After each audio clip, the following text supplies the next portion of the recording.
works. Hey, there we are. Hey, Cheyenne, what's up? On your lunch break. What a perfect timing. Oh, I forget that people work weekends. I'm always like, lunch break? Why would you be on lunch break?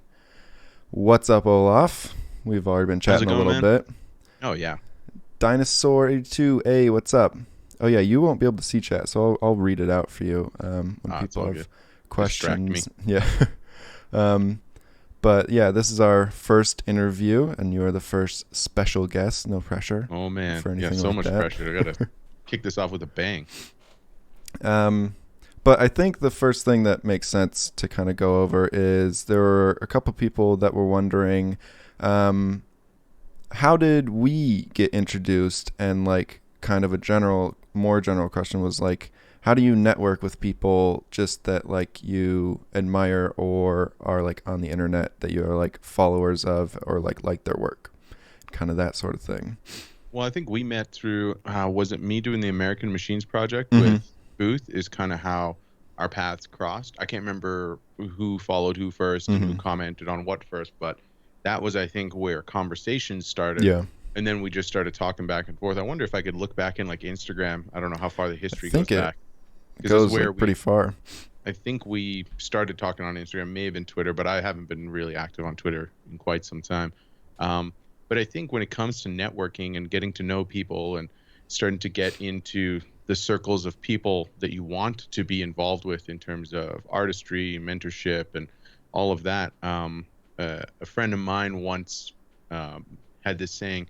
He said to give value before asking for value. So Mm-hmm. you kind of offer yourself up to be a part of these scenarios, and obviously you need to be creating at a certain caliber to get people's attention. And at the same time, this is I think one of the most important, is look to collaborate with people that are at your same level. This Mm-hmm. is not to say like if you're new you can only collaborate with new people, or if you've been in the industry for a while you Yeah. can only collaborate with people who have been there for a while, but it's about knowing that you want to go on a journey with people together. You're not just looking to hitch your ride to someone else's train, which is very transparent. When someone's Mm-hmm. like, "Oh, I want to work with you," it's like, you just want to work with me because you know that if my name is on it, it's going to get more attention, and that's something to be Mm-hmm. known. But at the same time, that can't be the only proposition. Yeah. So have conversations, have honest conversations, honestly care about that person and what's in their lives and how you start talking. And there's a million different ways to start networking, but Instagram has probably been one of the most instrumental tools in Mm-hmm. my networking and collaborating, because even when you go to like conferences and things of that nature, it's really tough to not seem like Oh, I think he know froze a bit. more and they know Okay, there we go. nothing about you, No, we're back. and Yeah. you just oh, and you want to collaborate, you want to be friends, you want to talk about stuff, you want to make things together, you want to learn from them, all of this, but it's difficult in that environment because it kind of oozes from Mm-hmm. you, right? Yeah. And I've been on both ends of it where people are coming up to you, but I've gone up to people and you're like, this feels really selfish. Like all I want to do is work with you because you make great stuff, and I know that that'll help me make great things. But and then vice versa. So it's a tough situation, but I think the moment you can check your ego aside and put your best intentions forward, it becomes a lot easier to just go have that conversation. Like, Mm-hmm. don't be afraid of looking stupid, right? Just go and talk to someone. Yeah. And you never know where it may go. You may only have that beer at that conference and that's it, or you may become best friends and make great stuff together for the rest of your lives. So, Yeah. I mean, I think the first thing that I saw of you was I was like following Ryan, and he had posted that you guys were doing the American Machines stuff, and I was like, whoa, these robots are like super sick. I like this. And it was just purely like on an aesthetic level. And then mhm, like I checked out your stuff and I was like, they're doing stills, like, and then it was kind of your thing of like try to add value first, and that's like the best like foot forward that you can do. And I was like, hey, if you ever need like help making it move, I would love to like throw my hat in the ring. And like because you were like using cinema, I was like, oh, I can like actually add value mhm, here. And then it's just yeah, like we never really did that. And then it was just like you kind of like are now in conversation, then you yeah, follow each other and you're like, oh, they actually are doing things that are similar to like stuff I would want to be doing.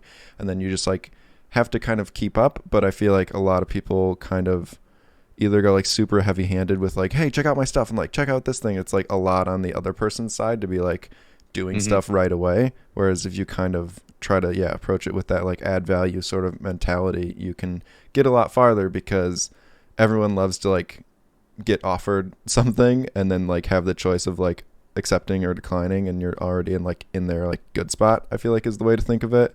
And Yeah. it's definitely, I don't know, I wouldn't approach like clients that way. I feel like it's like that weird line of like free work sort of stuff is where that might like get iffy. But if it's another artist that you admire and stuff, I feel like that's definitely the space to like get your foot in the door of the conversation. Or like, I don't know, everyone talks about like Instagram DMs are like such a wildly accessible thing. Like you can message anyone and the probability is like way better of like getting a response than like an email, I feel like. Yeah. So it's Yeah. like Well, I mean, so email, you've got crazy. filters, and when you see someone who's Mm-hmm. busy's email box, you know Yeah. their inbox is nuts. And I've been just as bad as people just sliding out, and it's never an intention. And you see it, and you're like, oh yeah, I got to Mm-hmm. respond to that. And then a month and a half goes by, and you suddenly randomly remember, you're like, oh, that person reached out about that thing. Mm-hmm. Instagram is very powerful, but one thing I realized is there was a time when I responded to every single message from someone. Like I took it as a massive compliment in Yep. terms of wanting to communicate, and I was like, I have to give back at least the moment that I can to do that. And then someone said, um, just kind of randomly about how like once someone replies to your Instagram, now you're kind of like you're in their notifications, right? Mm-hmm. And I was like, that's a good point. It's not that I don't want to communicate with people or that I don't want to have conversations, but it starts to get to the point where your inbox starts to do that and it starts to expand, right? Yeah. Now it gets harder to manage. And then one thing that frustrates me is when someone reaches out and says something and it's something nice or they're commenting on a thing or just a random story, that the first thing that follows it up is like, hey, could you check out my latest work or check out my reel or follow me back? And it's like, man, that's not how you do this, right? Mm-hmm. That's not genuine. That is, you're placing me as a metric, and that's not what this is about. And if that's Yeah. what you want, then go forth and do that, and you'll maybe get 100,000 followers that way. I have no idea, but be genuine and Mm-hmm. earnest about what it is you're doing and how you're doing it and how you collaborate and communicate. And I remember being on Instagram and being the guy reaching out to just chat with people and learn more and have those conversations. And now I suddenly feel like I'm on the other side where people I admire are reaching out, we're talking, and then they say, hey, if you ever want to do something, let's collaborate. And I go, I'm just floored. And you're trying to not ooze out Yeah. through your text that, like, yes, fuck yes, I would love to because I've loved your work for years or Mm-hmm. whatever it might be. But it starts to feel validating and it feels great. And then you try to remember where you were and always give back in Yeah. in that capacity and be an open door. I don't like secrets about how you achieve something because that's not what makes you special. So, Mm-hmm. and what I think is the thing that I use Instagram for the most when I'm looking for people to collaborate with is taste. What's their taste?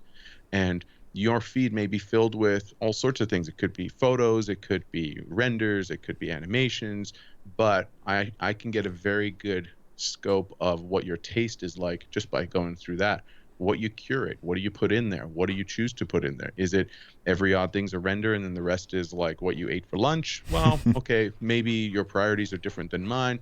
What are your stories like versus what are your posts like? Are you just regurgitating every post into stories, which makes it frustrating for me because I don't want to be bombarded with your stuff? Do you post things 3 times? Like there's all these things that people don't realize Mm-hmm. give people a glimpse as to who you are as an artist, as a creative, as a business person, all those things. Yeah. I think that's very true. Yeah. Especially for like, yeah, whenever I get messaged by someone and I'm like, they're like, stuff that I like, but then yeah, if that feed is like filled with things that like are not generally like art or like interests, it's like very hard for me to like convince myself to like follow people back. I find it more that like I'll just be like casually seeing their stuff pop up, and that's normally where like I go through a follow. It's like, okay, so people that I follow keep like sharing this is like generally how I find new people to follow. Hmm. And so Yeah. I think that's like it's a lot better to have other people sharing your stuff than you promoting your stuff, because then Hmm. like it just is like, I don't know, I take like a very critical eye when someone's like, come like look at my profile and like follow me. And it's like, okay. And then I have to like go through and I'm like, it's not really stuff that I want to see. It's like Yeah. your everydays with shiny spheres. And Yo, it. and are the community small enough that Mm-hmm. you know who were the trendsetters in certain departments, and you know when someone is just trying to be someone else. And I'm not going to name names, but there's one artist I remember seeing on Instagram, and I felt like every single one of their shots I could point to who inspired that shot. And it's a tough thing to be a part of, because you want to emulate and you want to copy to learn and to be Mm-hmm. stronger. I mean, hey, video Copilot tutorials, you can spot those a mile away when someone just rinsed and repeat and now puts it in their reel, and you're like, well, that's just that tutorial. Like, take all of that and spin it and see what you can make out of learning that, not just say, oh, I can do that. It's like, well, you couldn't do it before that tutorial, and can you do something different now? Yeah. So, don't let your feed just be a regurgitation of the top trendsetters. Learn from them and go, okay, so this is what they did, and be honest about what you're posting. Are you learning something? Like, don't post Mm-hmm. it as some like beautiful original thing that you did when you straight up copied someone. Right. Like, say, like, tag that person, say inspired by, you know, X person's work, Beeple, Mm-hmm. Ash Thor, G Monk, you name it. Like, say you're inspired by that because you're engaging in a conversation versus posting it as if you were the genius who came up with it. Yeah, I think that that's like a very good point, because I mean I remember like being like in the beginning as just like learning artist and like doing everydays, and it's like I think that that's the best thing you can do. Like I definitely went through the phase where you like want to have each like specific title of like it's an art piece and here's the title of this art, and then like all your 100 hashtags after it. But I feel like it's a little bit more Mm-hmm. interesting if you like share why you made this piece of art, and like be like I think it's more honest now, like when I just want like a digital sketch is like they're not every days. I'm not gonna like churn this out. Like that's not the cool part. It's just like I mean I did one on stream the other day. And I was like, I just wanted to learn like SSS in Redshift. Like that's like kind of all Mm-hmm. I want to do with this. And then like there was another stream. I didn't post it because I felt like it was a little too on the nose. But it was like just learning how to do someone else's style was something that was like a cool thing to like try out. Be like, I don't really have this wheelhouse. And it was like a 6 and 5 render. And I was like, but Yep. I would love to see like how I would tackle to figure this out. And like Mm-hmm. sometimes you don't have to post everything that you make. I think that's a weird Dude, thing that our industry is like oh, big into, but like just make the stuff amount and of then like stuff throw it that I away. don't post is Yeah. crazy. And then you feel like you go through this weird inferiority complex, imposter syndrome, Imposter syndrome. where Yeah.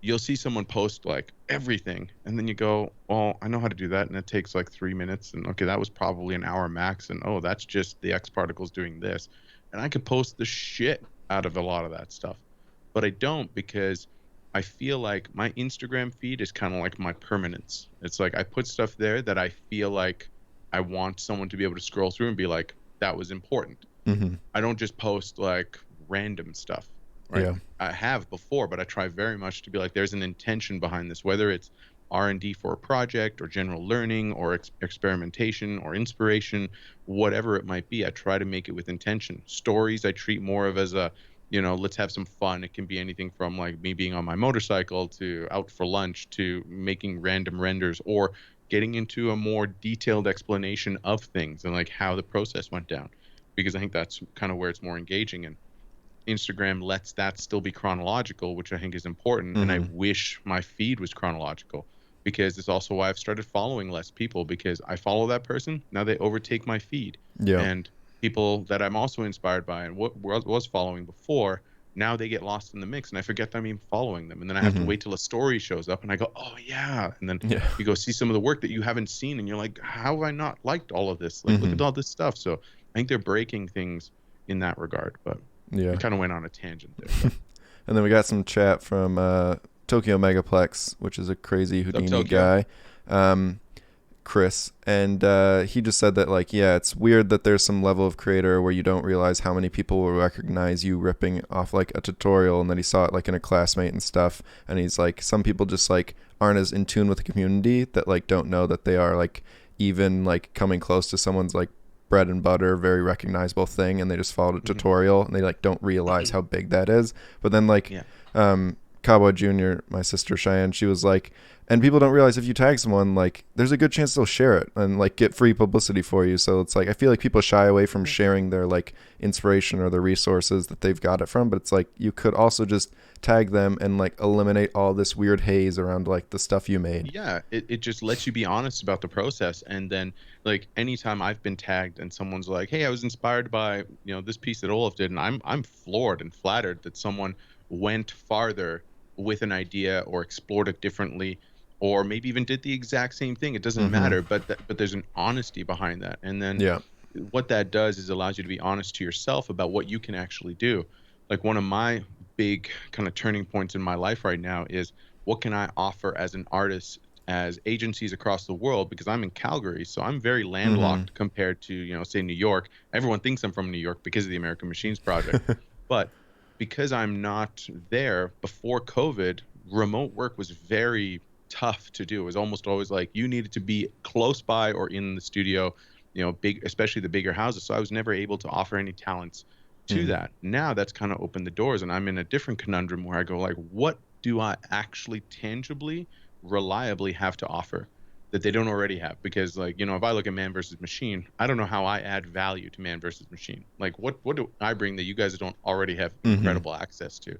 So that's where I'm at in my career, in my this point in my life, is what is the thing that I can reliably do? And when you follow tutorials and you just regurgitate what it is was in the tutorial, you're not reliable. And I've been bitten before. I've done that. I'm like, oh, I could do that in Houdini. And then all of a sudden the client's hired you to do something and you're like, fuck, I don't know what I'm doing, Mm-hmm. because something somewhere breaks and you don't have the mindset and the knowledge to fix that problem, Yeah. to troubleshoot it, or to understand what you need to adapt to it. And I'm finally having that in Houdini. I finally think I can take a problem and compartmentalize it and start breaking it down and going, I think I could actually do that slowly. Mm-hmm.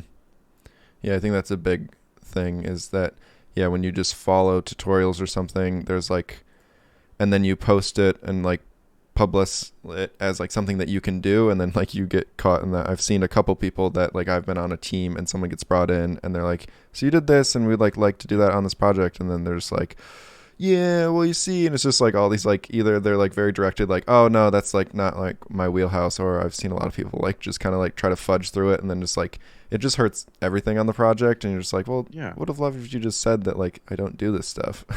Yeah, like I don't know if I would feel comfortable someone hiring me to do something very strictly in Houdini.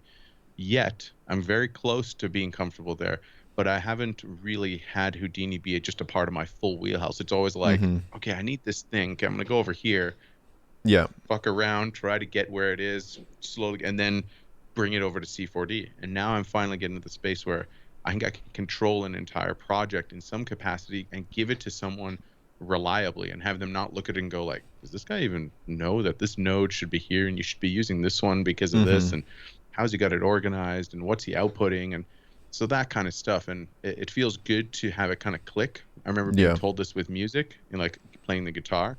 At some point, you'll kind of just see the music on the guitar, whereas the whole time you're just like blindly copying and doing things. And I'm finally starting to see Houdini and go, oh, you use this to Mm-hmm. drive that, which makes this, which looks this complicated. Yeah. And you break that into 3 layers and you overlay that. And then, oh, that makes sense. So, Yeah.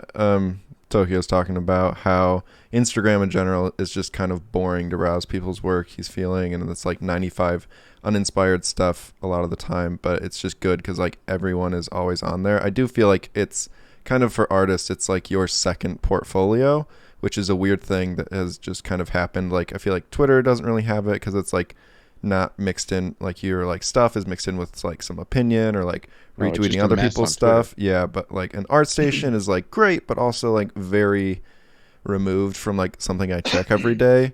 It's like great to like go and like find inspiration on there, but I feel like I don't like follow people to like keep up with them. But Mm-mm. Instagram also, yeah, has the problem of you normally don't like get to see everyone that you're following, which is a weird thing that I get why it works because they're not really geared towards Yeah. like artists or like that sort Well, of crowd. what I'm surprised hasn't made its way into Instagram, and I don't know how complicated this would be, but I don't feel like it would be, is something akin to Twitter's lists. Now, I never Mm-hmm. really used lists on Twitter, but I think it would be super valuable on Instagram to have lists. So I could say, okay, well, this is my creatives feed. So now I want Yeah. to go and I'm going to go scroll through creatives. Okay, this is my friends and families feed. Okay, now I'm going to go and look at like birthday party pictures and newborns and crap like that. So I feel like that would be amazing because right now, not only is it whatever this algorithm has thrown at us, but Mm-hmm. you know, like I'll give you an example. I wish I had like an activist feed because through the whole Black Lives Matter thing, Mm-hmm. I started following certain people that had very important messages and conversations. But then it starts to saturate my feed, and my feed now becomes something new, and it starts to affect my life. Now, Yeah. I'm a white guy from Calgary, like I've really got nothing to complain about. And it feels cheap to even say, like, well, hey, you're making me feel down. It's like people are experiencing some heavy stuff in the world. So now you feel like, well, am I following this person out of guilt, or am I following this person because I want information? Like, how does it actually affect my life? Like, am I now living a lesser life because I'm drowning in the sorrows of the world, right? And it's a tough thing to work with. And I think something like lists would be spectacular because then I can approach Instagram with my mindset at that moment, being like, okay, I want to know more about the news. I want to know more about creatives. I want to learn more. I want, all these different things. They've kind of got collections, but Mm-hmm. collections is pretty muddled. And I only do it when I'm like trying to just throw something off to the side. It's like, you're never going to remember this. Yeah. Just put it here so that one day when you're like, hey, collections exist, you're like, oh, those shots are great. And Mm-hmm. so, Are collections those like the saved stuff that you can like save posts? yeah, and it's in a terrible goddamn position. I hit it so Yeah. many times by accident. And Right. what's weird about it is you tap it and it just says, okay. And you're like, you have to like tap it again to save Yeah. it to like a specific one. So it's Mm-hmm. really badly designed. Do you ever use it's very similar to the save.it uh like portfolio, like kind of like reference gatherer. It's a cool like extension for Chrome where like on any image you can like right click instead of like downloading it. It's like save it to your like save it list and then you can add it to Oh, collections. I do it a bunch like oh, I've because never done any of yeah, I'll that. just like stumble upon things and I like don't do great job of like organizing where my reference images go once I download them. They just like sit on my computer like in some folder that I never check again. But this is nice Yeah. because you can like I have like a ton of collections for it. But yeah, it's like save with two e's dot it, and it's a nice little extension for Chrome that I use Cool. I every gotta once in check a it out. while. Yeah, I'd like to be better at saving kind of reference and like my Pinterest is a disaster in terms of organization, but every now and then I'll go back into a collection I started and go, oh yeah, or a board, whatever it's called, Mm-hmm. and look back and go, oh yeah, that's why I saved all that. And but to be honest, like Pinterest becomes pretty small once you keep looking for a certain thing. Like I'm pretty sure Yeah. I've looked at every robot picture on Pinterest like Yeah, a I do thousand like times. the thing that it tries to like look at what you're looking at and like sometimes it's great to see like Yeah, very to click visually similar something stuff, but a lot and of then it time just I'm just like trying to populates. see new ideas, but then I just get like in this very like pigeoned like rabbit hole of like very specific kind Yeah. of design of something. I'm like, ugh. Well, But one thing, speaking of that, in like terms of inspiration and where that comes from, something I've been trying to do more is look outside of what I think will inspire me for something. Like, let's say I'm looking for robots, mm-hmm. just as because we know how much I love robots. I've started to look less at, I won't go onto Pinterest or Google Images and search robots. I'll search like mechanical hinge joints, Yeah. like um, outdated 70s futuristic tech, stuff that they were thinking would be the future but wasn't, or an idea that never Mm-hmm. took off. You start looking at all these different things, and that's how I stumbled upon what is it, like Cold War era aerial photography cameras. Mm-hmm. They're beautifully designed, like beautiful. Like I would buy one just to have it here, and they're huge. They're like this big. I found one on eBay for like $3,000. It's like massive aerial camera, and the design is beautiful. So I'll just have tons of those open as I'm trying to design something and be like, oh, that's how they did hinges, and this is what they do Mm-hmm. with buttons, and this is the labels, and this is the materials. Okay, now let me try and create that material. Okay, this isn't looking like that. This is why, and what is making that sing to me. And it's like all these little micro details. Okay, they put some screws there, and those are Phillips, and those are Allen key bolts, and blah blah blah. And you start to really get in there and say, okay, well now I'm going to try and design that cable connector in Moe or Fusion, and then you start seeing why the thing you designed just when you were sitting in Moe or Fusion Mm-hmm. looked like crap was because you're not looking at all these micro details and bringing them in. So Yeah. and it's like it's really small little layers, and then you look at the big whole after you kind of put it down, Zoom you're out. like, Yeah. holy, that looks so much better Hmm. because of all of that. Yeah, we have some people, Phantom of the Chakras, I think that's what that name would be, Ooh, I saying like that they've liked the kind of recent thing of seeing a lot of creatives posting more about activism stuff, and it's refreshing to see people like you and stuff using their kind of stories as like a way to be able to still share like relevant things without like, I don't know, that was like my kind of compromise is like, oh, I can still kind of like post more stuff because they'll disappear on my stories every day and then like leave my feed so that I'm not like bombarding both of them. And that that. was kind of like what I saw a lot of people doing, which was nice to see, kind of like a big outpouring of like the community. I feel like, and most people I follow were like very big on that and like sharing and not really being like, I didn't really see too much. I mean, I saw a lot of people that when they did post like political stuff, like a lot of their comments were kind of just like, I'm here for art. I'm not here for like your political opinions. I was like, that's like art is very tied into like people's political opinions, which is weird that Hmm. people want to separate that. But it was, yeah, it was interesting to see kind of like the overflood, but definitely had my Instagram switch and be like, oh, this is what you're into this now. So I will feed you like a lot of this stuff now. And I was like, oh, I would still like to have like a majority art that is like things I'm interested in, but I did like follow a bunch of kind of activist accounts, and it was, yeah, definitely for a long time just flooded with that. And I was like, oh, that's what the Yeah. algorithm wants to feed me Well, I now. think it comes down to who are you? Are you an activist? I'm not an activist. I'm not going to pretend to be one. Mm-hmm. Like I went to, a rally and I was there and I'll support people and I'll talk about it as much as I can, but I'm not an activist in the way that some people are. And if your Instagram feed is Mm-hmm. about you being an activist or you want to have a mix of both, like power to you. I think one of the worst things to come out of Black Lives Matter and everything was people shaming others that aren't doing it right.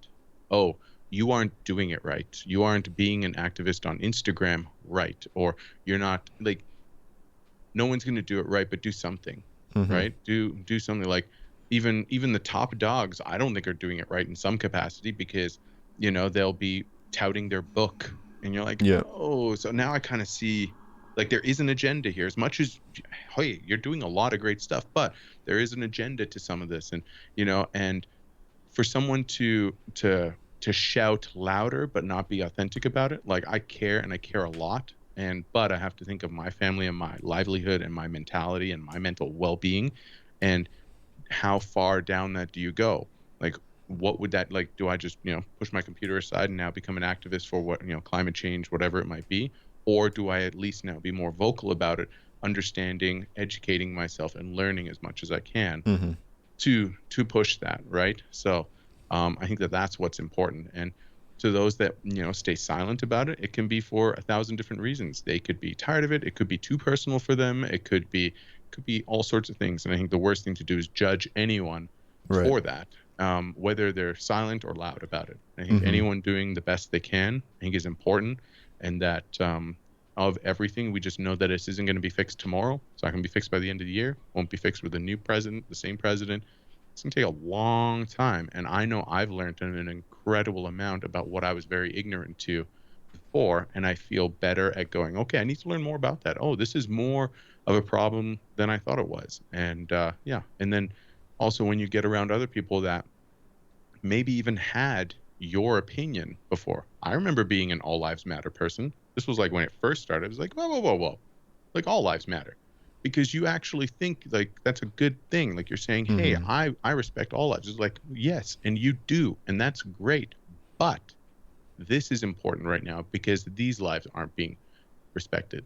So it just took me being educated to understand that. And so now if you can spread that education and that understanding, then you're stronger for it. Mm-hmm.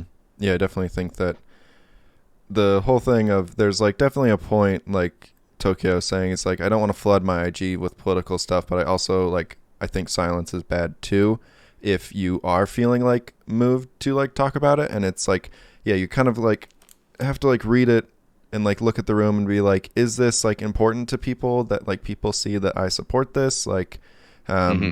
it's definitely for you to like kind of pick on if like you're in the spot where like, do you need to learn right now, do you need to listen right now, have you Yeah. listened enough that you're like moved to like kind of share with other people what you have been like learning. And that was, yeah, I think a lot of us have done like growing, and I think that it's like the only thing you can do is like share with people, and then if they're like still very much set in not listening or learning, like just drop it. Like I was very much like in the thing of like it doesn't help anyone to just like yell at them about like how they're wrong. Like I definitely think there's, it's a case by case basis, but I think Yeah, that it's that does about more harm than good. And I was like, I was, go through the stages of like I was angry at everyone that was like totally just not getting it and like fighting back and being like, we don't need to talk about this. But then like at a certain point, all that does is drive them back to their silos of people that are like, see, they're so mad at yeah. you for just thinking what you want to think. So it's like present the facts. People will take them. If they don't take them, then it's Yep. like you got to wait for them to be able to like learn. Mm-hmm. Because I mean, that's just like where we're at, and I think that it's divisive, and it will only get more divisive if everyone is like yelling at 100%. everyone. Yeah.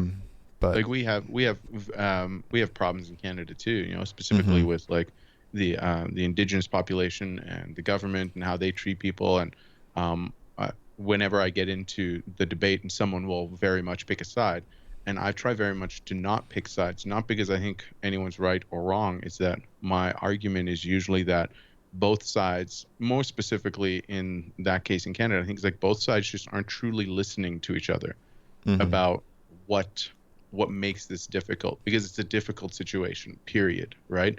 And I don't want to turn this this stream and chat into something like that, but when people actually spend more time listening, it's like making great actors. Great actors listen, right? mhm, They're not waiting for their chance to speak or to say their line. They're actually yeah, listening to the other person, and if both people do that, you get a beautiful performance. It's the same in the real life. Don't just wait for your turn to say something. Actually listen to what mhm, someone's saying, and you'll learn an incredible amount in that capacity. And I know one thing that I've had a few debates with friends when it came to Black Lives Matter was not appropriating it, because they would make art or they would put right, stuff out, and in my head I'm like, are you just attaching your name to a movement to get that attention, and now let that kind of speak more for you, and then someone goes, okay, yeah, like I'm going to follow that guy because he did this. And it's like, well, I don't want to follow her because I made something that supports Black Lives Matter, because that is the definition of appropriation that I don't want to be a part of. So mhm, I had a really tough identity crisis with like, okay, what do I create that isn't just selfish and noise? And how do I add, but I don't want to take away, but how do I empower? How do I listen?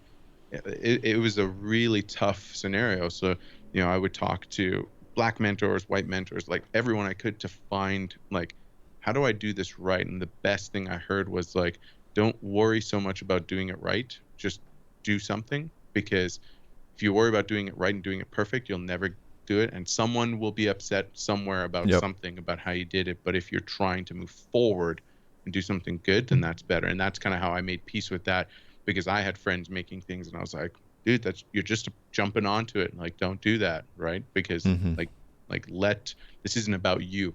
Let it be yeah, about them. And then realizing what it does. But then it gets back to, now you can show that, okay, I do support this movement and I'm okay with that. And, you know, I would proudly wear a Black Lives Matter shirt out and welcome the arguments. And, I live in a predominantly white, redneck cow country. And I'm okay with that being uncomfortable for people and having that conversation. Right. And I want to be kind of that part of the movement. mhm. So, And then kind of on a different topic, because I still want yeah. we got And yeah.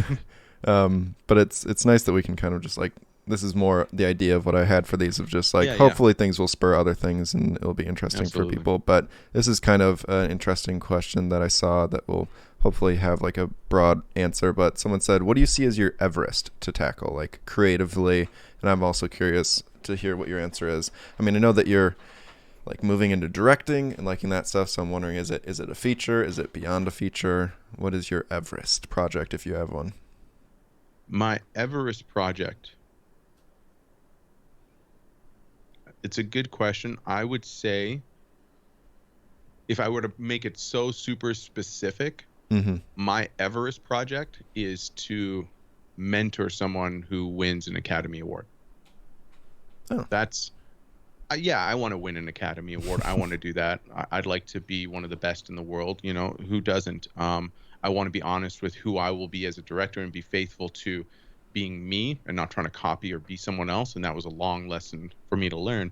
But if I think about what would the end of my achievements hopefully be, because I don't want to say directing, because well, I don't want to hit that and now think, okay, everything's great, because then I'm going to want to direct something else, and it's like, oh, well, that will be the next one, and what will be the next thing, and then, okay, and which one's better and worse, and keep climbing in that way. But I think if I were to say that I would be truly successful in my career, I think if I get to the point where I can stand there and someone says that I am the reason they're up there, I would be so incredibly proud, like a proud father, Mm-hmm. that you helped them there. They're not there because of you, but you helped get them there because their talent and the person they were got them there. But you were a part of that journey. And it can be tough because I know that even people that I loosely mentor now, I am harsh. I am very straight to that doesn't work. I don't like that. This is why. And I get frustrated when it's not taken that look, I'm not critiquing the work. I'm not critiquing you. I'm critiquing your potential because I know where you can go and this doesn't live up to that. Period. Mm-hmm. I'm not saying you need to achieve something that you can't achieve. I'm saying you can push farther and harder than that. You have better standards than that. And you need to look at this and not find someone who agrees with you because that's easy. And yes, men suck.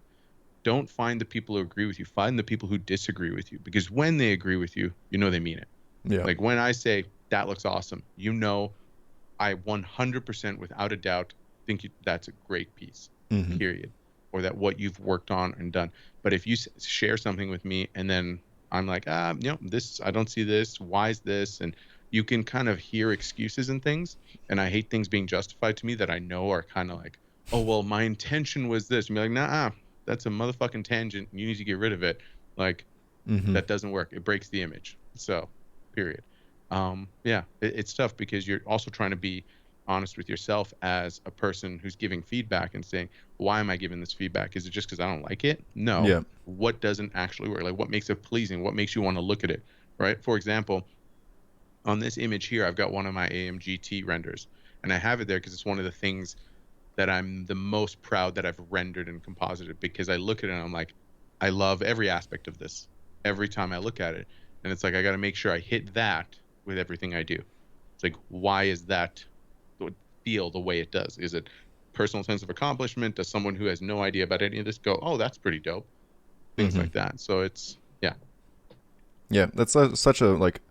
I feel like that's the thinking like 2 steps in advance to be like wanting to mentor someone that like achieves the same level. I feel like everyone wants to achieve the level of success, but like wanting to mentor someone that can also do that shows like the growth and like not only like I don't know, it's a different beast to be able to like coach someone through the hurdles that like is a lot easier for you yourself to like navigate and like know mentally that you can get through. And it's a really tough thing. Like I know incredibly talented people that you feel like, okay, I want you to get to this level, but how do I mentor you in that capacity? Am I even in the space to mentor you? Like, should I be thinking of myself as that? Mm-hmm. Like, how do I elevate your game? And it can be a tough thing to do because this is why I bring it back to taste. I think taste is the most important thing because someone can learn a program, you can learn how to handle a camera, you can learn a lot of things, but it's your taste, that thing inside you that says this is good or not, Yeah. that someone has to have for you to trust now that you're going to go all the way through this and take them somewhere that's going to be pretty spectacular. And then eventually they're just going to be on their own and have inherited so much of that perspective in what they create. Cool. Someone said totally agree with Olaf. I started a day job 2 months ago. It was my first time being in charge of my small design team, and I always hated to get like blah blah blah or yes men feedback myself because I could always feel I did not push. It didn't push me out of my comfort zone. So now I try to do exactly like Olaf said. Thanks for sharing, man. No Yeah, worries. that's always a hard part. Like especially on smaller design teams. Is I mean I've been places where I feel like it's always not fun to be like not the worst in the room because like there is no one to really check you there, like if like no one else is there to be like actually like from my experiences what we should do or like the people with the answers, and you're just kind of like it's a very easy to like stagnate. So it's always good. I mean all this like social media and stuff is easy to kind of like if you don't have it at work or like in your friend group you can like jump on and like through some amount of connections find somebody. But yeah, it's always hard when I always feel the worst about my art when I'm not learning or like growing. You just like kind of feel like, I've like learned enough and I can replicate things like enough at like a certain level that I'm like okay with that, but that gets very old very fast. Yeah, I know for me, like my weird metric when it comes to like let's just take Instagram for example. Mm-hmm. Um, there's followers, there's likes, all of that. But for me, my metric is always engagement. And if I post something, how many conversations did I have? Whether someone, putting a black heart emoji or actually asking like a deep question about, how did you achieve this or how it makes them feel. Like that's always for me. It's like if something's got, hundreds of likes, thousands of likes, then that's one thing. But no comments, I'm like, oh man, like no one wanted to talk about this or Yeah. talk about stuff or to teach or anything of that nature. It's less for me about the metric of a number and more of that like actual engagement. And I think that's why for the longest time I've wanted to make like a YouTube channel, and then you started streaming and I was like, okay, well maybe that's the better way because you can just do it and it's out there and it's less of like well now I got to put this thing together. Yeah. It's more of a well, let's be honest about it. And I like that raw nature of like, look, I suck at a lot of this and like watch me stumble through this, like I'm trying to figure this out, but then suddenly see that there's all these layers to something. And I think that that's the most important thing when it comes to making something genuinely that just kind of steps out of that, like, oh, it's just that much better, is all the little details that you spend time on.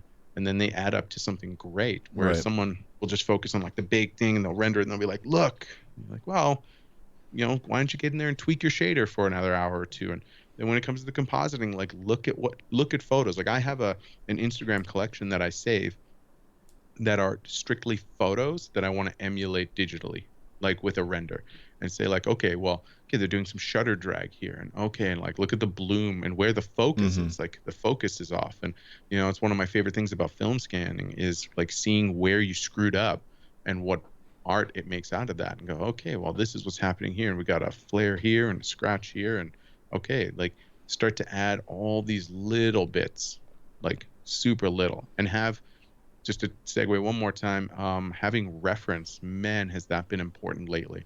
I've never Mm-hmm. had as much reference out for something. Like I was busy texturing the interior of the AMG GT, and I had all these shots of the interior, and where they differ and what different materials, and then looking at like, okay, what does that like smooth leather look like, and just racking my brain over Right. like the Fresnel reflectivity on this stupid material, and then eventually it snaps in and I was like, okay, that's it, that's how I get there. And but only because you have a real life reference and you're not guessing or what Mm-hmm. you think it should look like, because that's what makes the difference between someone who posts a render and you're like, oh yeah, well, it's a 3D render, not bad, and then someone who posts and you go like, no no no, like is it Marius Becker? Oh yeah. um I hate how good he is at so much, because he'll post it and I literally can, unless there's something objectively 3D about something floating, Mm-hmm. I don't know if he's just posting a photo or if he's rendered, and I hate that He also because makes it that's hard because he posts photos in the it, exact style that he does renders, and I'm just like, dude, you're making it even more confusing now yeah, because it's you share yeah. photos and renders that are And I as hate it good as because that's photos. my goal. Yeah. But then I found there were times when I would post something and people just kind of glaze over, and then you kind of want to be like, hey, hey, hey, that's a render. Yeah. That's fake. Like, yeah. We got a good question from Chris, and he says, how important is it to you guys to balance mainstream appeal versus just appeal to your peers, contemporaries, artists who inspire you? What's the balance you'd like to have of each? And I feel like personally for me, I've kind of come to a place where I can kind of pick, like, there's like my projects, who's the artist who does the Marius Becker. I think that's how you say Yeah, his name. I'm pretty sure. But like my thing is like if I want to learn something and that's like my goal, I've noticed a lot of people don't really care like a lot about the technicals of like, I mean, other than like peers, they're like, oh yeah, that's cool that you like did that in Houdini or whatever. So I'm like, if this is just going to be me learning something in Houdini, I might as well, Marius with a Z in there, but anyways, with yeah, the Z. Oh, with a yeah. Z if you're American. It's an SZ or SZ. So Um, And then, so if you're just going to learn something, might as well ham it up to, you know, what the algorithm likes, and like put some bright colors that I normally don't do, and like go a little less like cinematograph, or a little less cinematic and more kind of like mainstream Instagram render. And Like so that's, MoGraph. Yeah. yeah. And so I'm like, because I was learning something. But if it's something where I'm like trying to, you know, recreate like something that's like from like a film, or like go for like a mood of something, then I kind of throw it away and just like, this is for me, this is for like peers that will like this kind of thing Mm-hmm. that I'm going with, and it's like more aesthetic. So that's kind of where I've split them. It's like I can kind of find places to get that mainstream appeal that like maybe gets shared a couple times with like other things, and gets like the name out there, which is like not great to kind of have to make that sacrifice as an artist, but at the same time you're also a business, and you like need to like get your name out there for like recognition. It's just like a part of it. And it's like slimy. It feels slimy sometimes, but it's like a part of doing this kind of industry. So that's kind of Mm-hmm. my deal I've made with myself, is that like if I'm just gonna learn something, might as well make it a little bit more trendy than I would typically go with my personal style choice. So what's your kind of balance between that? Well, I think that this is something I heard from Nick Campbell when he spoke at it was FITC, um, Ideas in Motion, and he spoke, and he said something that I knew and I'd heard, and I even understood the analogy, but I hadn't thought about it in a long time. It's like when you're learning copy, like straight Mm. up copy, like you're gonna play guitar. What do you learn? Covers, right? What you learn through that is technique, process, and then you start to understand how you will never play all along the Watchtower like Jimi Hendrix. You may play it as complex as he does at his speed and everything, but there will always be you in Mm. there. So if you're going to learn something, just straight up copy, but be honest about that. Like you're not going to play along the Watchtower and say you made this song. Like Yeah. everyone's going to know you're full of shit really quickly, right? But in doing that, by just straight up copying, you're learning a ton. You're going to start to figure out what you are as an artist and what you jive with, and then you'll develop the things that you do. I know for me, I love the shadows. I love the dark, right? And I've Mm-hmm. wanted to for a while challenge myself to be like, look, go make something bright, poppy, that looks like Man versus Machine, just like boom, and then see what flavor you bring into it just inherently, because you're going to want to make something that's still yours. And but to just solely, like I don't do much of the like isometric view loopy craziness, but I also don't know how to do that. I don't know if Mm. I'd be good at it, but or would I be great at it? Would it be something that I could do? And it's really tough, especially in this world creatively, to get outside of what you're good at Yeah. and to challenge yourself. So, for example, I look at, say, someone like Alfonso Cuarón as a director, or Alejandro Inarritu, about how very much they are not pigeonholed as a certain type of director. Then you've got someone like Guillermo del Toro, right, or David Fincher. They're very specific. Even Christopher Mm-hmm. Nolan, they're very specific. But look at like Cuarón, and you've got Roma, you've got Gravity, like you've got Harry Potter, right? Like these are very different films, and it's a very different type of director that can adapt themselves. And I Mm-hmm. know that I started to go, okay, I want to more so be adaptable, because I don't want to direct robot sci-fi movies for the rest of my life. Like that's Mm-hmm. not to me like the end goal. The goal is to be someone like Steven Spielberg, in the sense that you can have a broad spectrum. Like I remember watching that Steven Spielberg documentary, and just the breadth of his films and the landscape he's gone across in terms of Yeah. the kinds of movies he can make. Even Sam Mendes, like from American Beauty to Skyfall to 1917, like those are all very, very different movies, but your nature as a storyteller and a creative is what Mm-hmm. kind of binds it all together. So for me, I've honestly, I don't think I've ever looked at like what's working out there and done that. Often what I'll do is see what's working. Like I remember when the Instagram like 3D isometric loops started to really become a thing. And to me, and this is part ignorance and arrogance, is that I was like, okay, well, that's too easy. Like, I don't want to do that. Like, I was always like, how do I make photo real renders? That was like my thing. How do I make this render so convincing that it's a photo, but it's not? Like, how do I do that? And that was always where I was playing. And it works in some regard, but it also doesn't work in the others, because someone were to stumble upon your feed, they just go, oh, some pretty photos, off they go. They don't know Mm-hmm.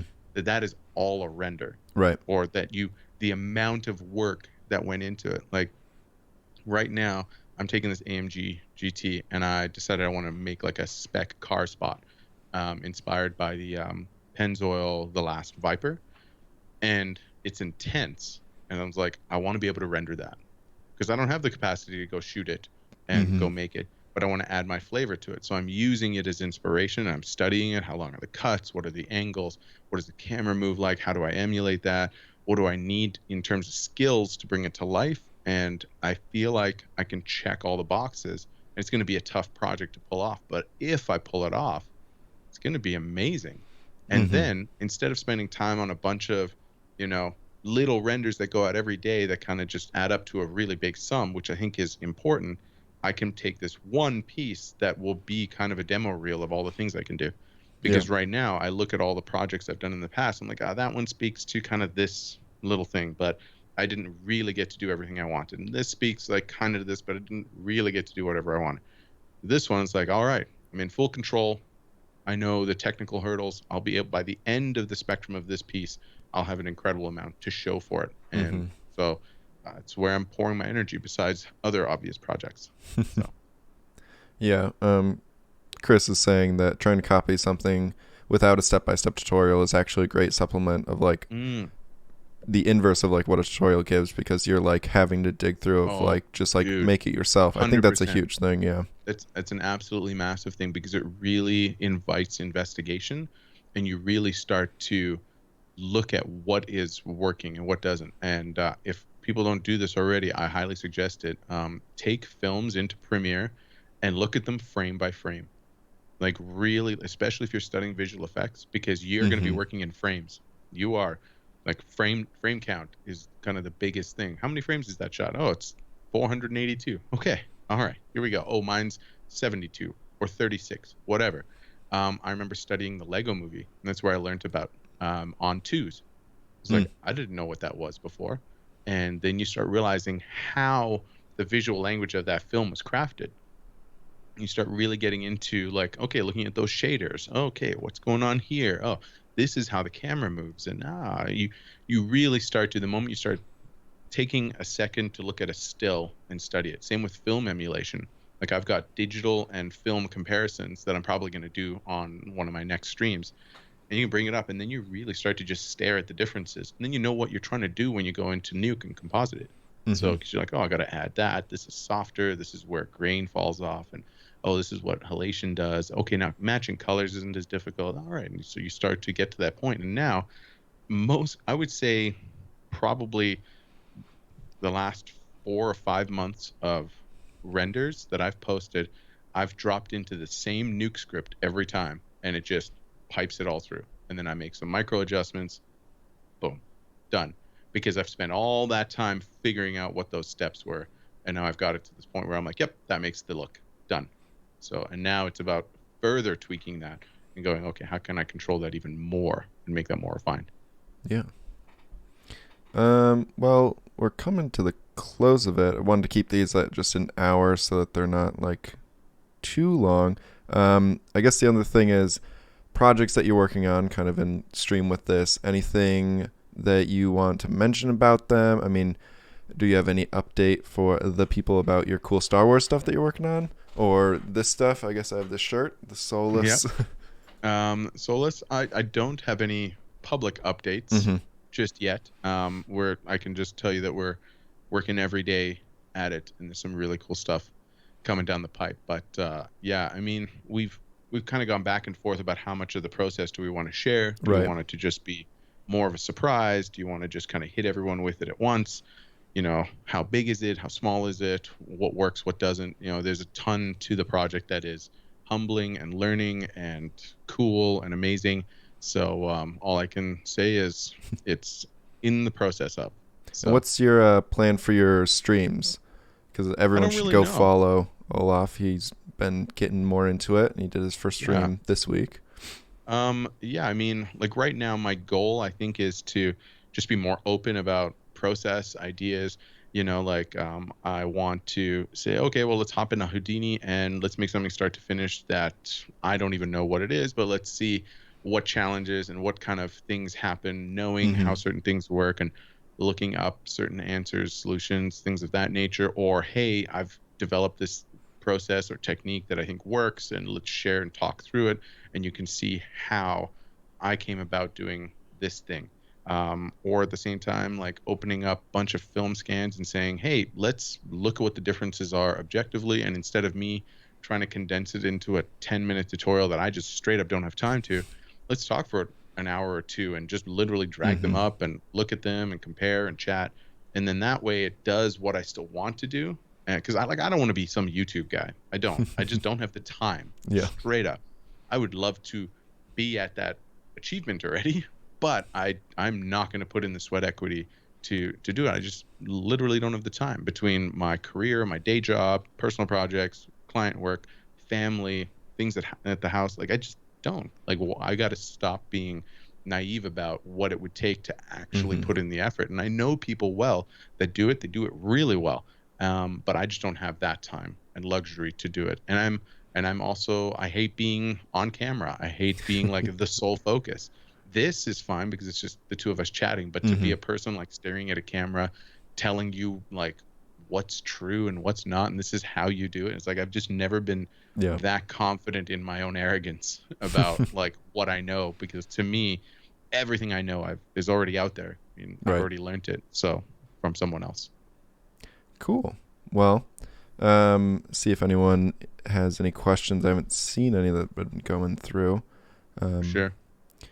But yeah, this was, I think, a great first one. These are kind of how I want these to go, is just like chatting with people. Awesome, I man. mean, Well, I thanks for think having that me. the Instagram lives are great, but it's also like very hard to like, I don't know, they don't archive very well, and they're like very specific, and Very um, specific format and kind of yeah, flow, right? right. And yeah, hard to archive, hard to like if either of us wanted to share our screen or talk about Mm-hmm. something else. I mean, they're starting to develop a bit of that, but Right. I think for Instagram Live to take off, it's going to need to become from a desktop. Yeah, and I think that they've been like saying that they're trying to do that more. But yeah, I definitely, it also gets like a lot of like similar questions, or like at least whenever anyone from our industry has like opened up to the questions, it's like very flooded with like, do you like this piece of tech or this piece of tech or this Yeah, rendering thing? And Redshift or it's like, Octane. and I feel And like it's like, that's just not fun to hear, because like if you're like anything beyond that, like it's very specific to like one person, but these like general questions are a lot better and kind of, I feel like, give a little bit more value. But it looks like no one's got any mhm. questions, so we're just gonna wrap it Cool. there. Thank you, Olaf, Awesome. for stopping by and doing this first interview. Thank you everyone who stopped by and had questions in the chat and interacted. Um, Tokyo says, "Fuck Instagram. I'm loving Twitch." Yeah, I do like it for this sort of format, and for kind of caveat for people who don't have time to make tutorials. It's a lot easier to share info on here. So thank Mhm. you everyone for stopping by, and then we'll probably go live again sometime mid next week, and then trying to get another interview for next weekend. So yeah, thank you Awesome. everyone. Well, thanks again for having me. Peace, See everyone. ya.